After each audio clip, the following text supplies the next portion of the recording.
What is up, everybody, and welcome back to the channel. And today we are going to be talking about the new Superman #1 here, written by Joshua Williamson, who I'm exceptionally familiar with.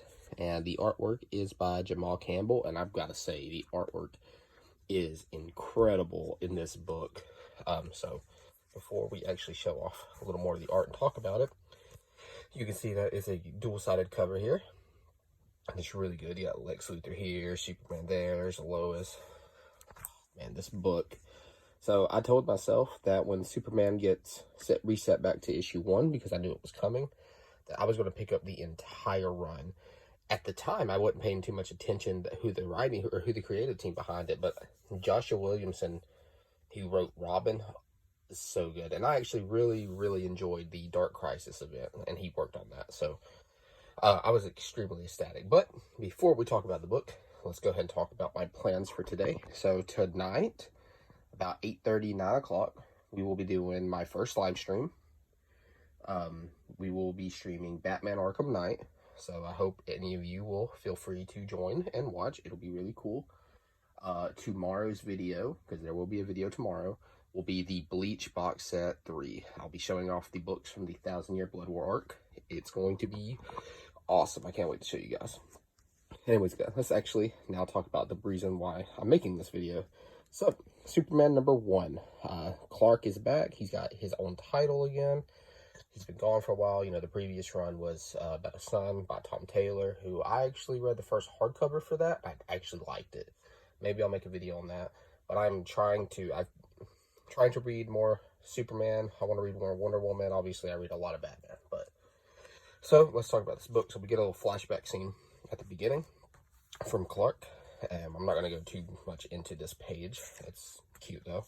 And then, as soon as I flipped this open and saw this, I started doing the freaking Superman theme from the 78 movie. Da-da-da-da, da-da-da-da, da-da-da-da. And then we go in, we see, like, all this stuff from, like, previous like a little flashback scene, and we see Superman, like, you know, he's there, and then the artwork is so good. Like, I cannot begin to tell y'all how good this artwork is. Oh my god.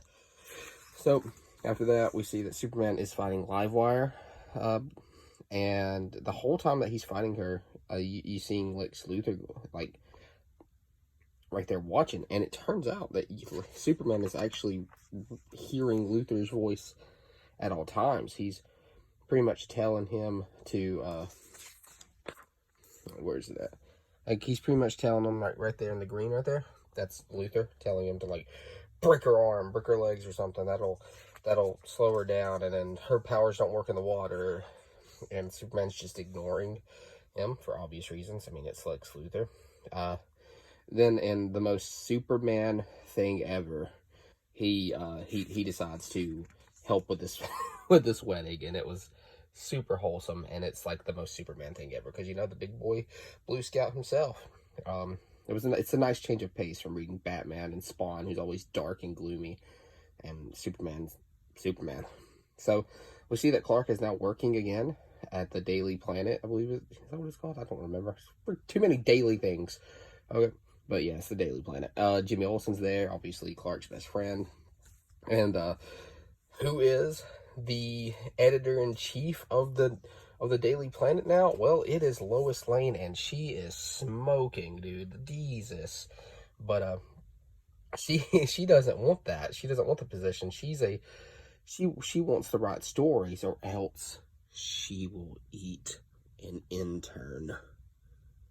Da da da da da da da da. So again, Superman's hearing Luthor's voice in his head again, so he steps outside to, you know, try to calm down, which Lois catches on that, you know, anytime he has headphones in, he's trying to drown out the noise and focus. Well, it doesn't actually work. He doesn't drown it out, and she just decides to make him focus on one thing, and that's her. So we get this super wholesome kiss. It's just really really good to see Clark Kent back.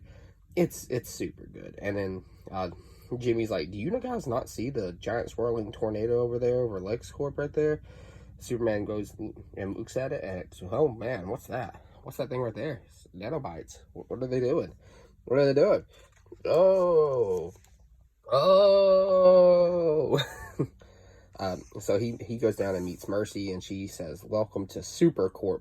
Lex Luthor, after being arrested, had changed LexCorp into Supercorp and passed it down to Superman. So the entire LexCorp is now owned by Superman, and Superman don't want that. He don't want that. He don't trust Luthor. Of course he doesn't trust Luthor. Who trusts Luthor? Nobody trusts Lex. And so she gives him this, like, commercial type thing, and that's clearly Superman from the animated series, guys. So she gives them the rundown of what's going on. It's like, listen, all these people were working under Lex for years doing, you know, what Lex wants. Imagine what they can do working under you, the good things that they can do. And Superman's like, yeah, and I gift it to them. And she's like, the moment you try to give away this company, Lex closes their contracts and everybody loses their job. So he's pretty much kind of like in a position where he has to accept, because we know Superman's not going to let all these people become homeless. Let's be real. It's Superman. So, then something else happens. He's going to go see Superman because Lex decided, you know, Lex being Lex, decides that Superman, you know, grew up seeing a hologram of his dad. He put a hologram of himself. That really peeved Superman. So he's like, I'm going to go see Lex. And Lex knows. And Lex knows he's not going to make it. Because as soon as he flies away, we get this guy. And I don't remember his name. And I just finished this book, but I just didn't care about him. I just wanted to watch Superman smack him. And that's what Superman does. He ground pounds the ground like he's a freaking Yoshi. Sends that dude flying, and then gets the biggest suck of all time. He gets the suck. The big suck. Nobody wants the big suck from a bunch of faceless creatures with only eyeballs. And that's what he gets. And now Lex is like, you know, all this time you have fought your enemies, but now you're fighting mine. And I'm pretty sure that's Bizarro getting dissected over there. So, what's going on here? Well, there are parasites that are going to drain Superman of his powers. And that's how issue 1 actually ends. And then we get this, like, little thing about, you know, what's going to happen to Donna DC. And, I don't know who that is. My brain keeps saying it's Brainiac, but it's probably not. But that's the end of the issue. And so my overall thoughts on this, it was awesome. I really liked it. We'll add this to my pull list. No questions asked. I think Joshua Williamson is going to have something awesome on his hands if he keep up the quality of this book. And obviously, Campbell is the artwork. Oh, chef's kiss. Beautiful artwork. I'm going to be fanboying over this, and I'm not even that big of a Superman fan. It just looks good. It felt good to read. It gave me the happy chemical straight to the brain. So I would rate this book at least a solid 9 out of 10. I'm not going to give it a 10 out of 10 just because I'm a little suspicious because it's Superman and Superman. He's no. But he's not my favorite, but I want to read it.